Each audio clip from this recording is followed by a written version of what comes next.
d'abord, félicitations. Merci beaucoup.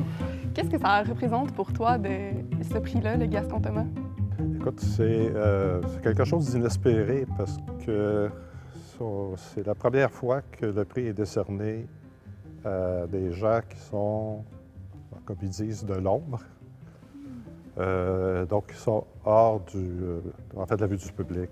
Donc, qui sont ni auteurs, ni metteurs en scène ou acteurs. Donc, je suis très heureux de participer à l'inauguration de ce nouveau volet.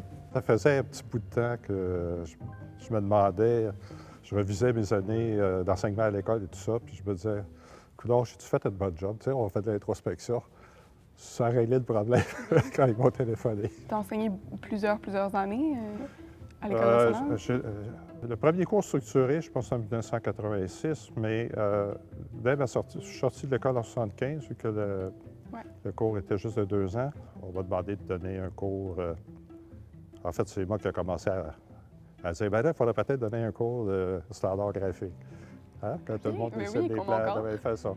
Puis là, après ça, c'était, bien là, il y a des logiciels de base de données. Puis là, donc là c'est là que j'ai commencé à essayer de formuler une formation qui fait que chez les gens qui voulaient faire de l'éclairage, ils soient capables d'avoir un discours artistique, qu'ils soient capables de transmettre des idées, des visions pour échanger avec les metteurs en scène. Tu as travaillé beaucoup à l'international. Qu'est-ce que tu penses qui a permis à tes conceptions de se démarquer? Le premier vrai professeur d'éclairage que j'ai eu, c'était un Britannique. Ouais. Il a fait un stage international à Londres, je pense en 89, quelque chose comme ça. C'est sûr que je suis allé me garager là. Et puis, on a fait le tour de tout à Londres. Ça, c'était sur 2 semaines, c'était génial. On passait une journée, mettons, sur la danse. Il y avait un éclairagiste de danse, il y avait un chorégraphe qui nous expliquait la vision. L'après-midi, on allait, dans le cas de la danse, c'était le Sadler's Wells, qui est le théâtre où se passe toute la danse à Londres. On visitait le théâtre, puis le soir, on regardait un show. Le lendemain, c'était l'opéra, on avait l'éclairagiste d'opéra. On allait visiter Covent Garden, puis le soir, on allait voir un show à Covent Garden. Et so on. Puis on est allé à Stratford, Uphaven, le vrai Stratford. Puis c'était la même chose. C'est toujours la même filière, la même façon. Donc, en 2 semaines, on avait 10 éclairagistes qui nous expliquaient comment ils travaillaient, comment ils approchaient.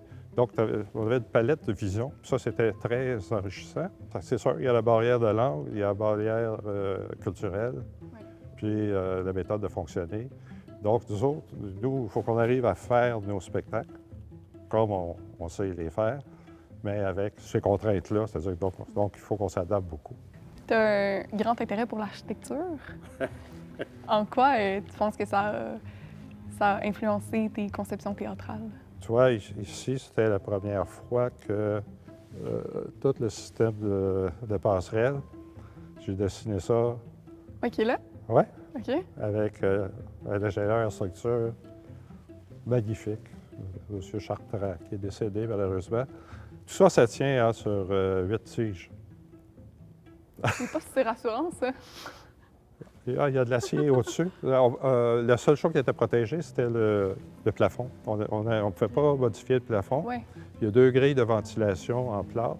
OK. Puis dans chacune, il y a 4 tiges qui passent. Puis c'est ça qui soutient. On est appuyé en arrière sur la cabine, puis il y a des tire-forts. Puis bon, je me suis installé avec l'ingénieur, puis j'ai dit, bien, je veux une position comme ça, comme ça, comme ça. Là, il faut circuler. J'ai commencé à faire le design, puis là, il disait, OK, ça prend des poutres de ça. Puis à un moment donné, il disait, il va falloir que je te mette des tiges en diagonale pour que ça tienne. OK, on va vivre avec. C'est comme. Puis on l'a designé comme ça. C'est vraiment. On a tout changé ici. Le niveau de la scène, c'est pas le même. Le corps de scène est plus haut. Le balcon, il était entièrement enlevé. OK, c'est un nouveau balcon. Oui. La seule chose qu'on a gardée, c'est les rampes. Oui. Les rampes décoratives et les colonnes. Puis encore, les colonnes, il y en a qui sont reboutées. Le balcon est 3 pieds plus haut que... C'était pour les angles de vue? Oui. Ça, est-ce que tu dirais que ça a influencé ton travail en éclairage? Ah oui, parce que c'est quand même les lois de la physique. Moi, j'ai fait mes sciences pures au cégep. J'ai fait de l'aéronautique aussi. J'ai suivi des stages en France, construction de fusées et de ballons-sondes, qui est devenu très populaire récemment, les ballons-sondes. Donc, l'éclairage, bien, c'est sûr que faut que tu ailles... si tu connais de l'optique, si tu es capable d'avoir une vision en 3D, puis tu es capable d'appliquer des règles mathématiques, parce qu'il n'y avait pas d'ordinateur à cette époque-là, bien là, c'est un autre party. Tu sais, au lieu de t'amuser avec des fusées, tu t'amuses avec des projecteurs, puis tu crées des affaires. Donc, c'est un peu le... Quand je décide d'un projecteur sur un plan, c'est là que je le veux, parce que j'ai étudié toutes les autres possibilités. C'est que c'est là que je veux l'avoir. Ouais.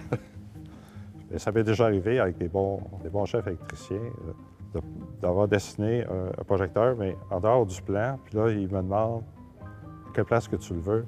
Puis là, monsieur, avec Daniel Desjardins, chez Duceppe. Puis là, je disais, là. Puis là, il regardait, puis il dit, là, il y a le mur. Je dis, oui, tu vois, juste en haut de la craque, là, c'est là que je le veux.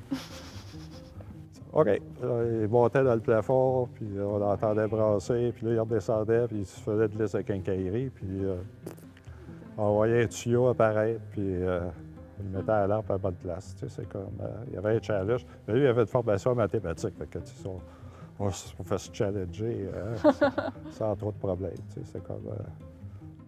C'est quoi l'œuvre théâtrale qui t'a le plus touché dans ta carrière? Celle qui m'a allumé.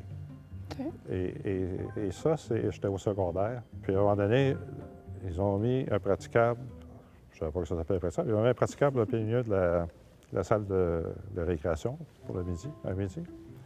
Et il y a un acteur qui est arrivé, Gilles Pelletier. Puis bête de même, il nous fait le monologue, les méfaits du tabac de Tchekhov. OK. Après ça, je disais à mes parents, il faut que je m'abonne à NCT. Ah ouais? Là, j'allais voir les shows, tout ça. Parce qu'il y avait le contact. Plus jeune, il y avait des troupes amateurs à l'école en face de chez moi. Puis moi, dès qu'il y avait quelqu'un qui racontait une histoire, moi, ça m'intéressait. Tu sais, c'est comme... Parce que je suis un bon client. Tu me racontes une histoire, c'est comme... OK. Un bon public. Un bon public, mais un bon client. Je l'achète tout de suite, peu importe le prémisse. Tu as été étudiant à l'École nationale avant d'enseigner. Ouais. C'est quoi tes meilleurs souvenirs d'étudiant à l'école? Eh mon Dieu! Les cauchemars qu'on a causés à nos professeurs à l'époque, comme d'habitude. C'est en 1973, donc ça va faire 50 ans que je suis devenu étudiant ici. Puis le cours durait 2 ans à cette époque-là. Et c'est un peu moins informel, puis on vivait, grosso modo, au monument, puis sa rue Saint-Denis. Donc on passait, je dirais, notre vie là. Donc, il y avait toujours 56 projets, puis on était toujours willing pour embarquer. Donc, on faisait une assistance, on construisait des décors en même temps, on faisait l'éclairage. Bon. Donc, c'était... puis on apprenait beaucoup de choses parce qu'à cette époque-là, tous les avant-midi étaient destinés à l'enseignement. Donc, on avait des cours, mais avec des professeurs qui n'avaient pas beaucoup d'expérience comme professeurs, bien, il y a énormément de métiers. Et à cette époque-là, l'écart entre nous, les étudiants, puis ceux qui enseignaient, comme des François Barbeau, ce genre de personnes-là, ils avaient 15 ans, 17 ans de plus que nous. Okay. Donc, c'était vraiment un rapport presque d'égal à égal ou de collègue à collègue.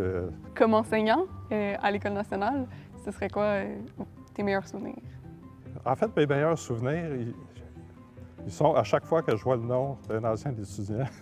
Dans un programme. Dans un programme, c'est ça. De voir que les gens à qui j'ai enseigné ont réussi à se faire une place, puis à faire leur vie dans ce métier-là.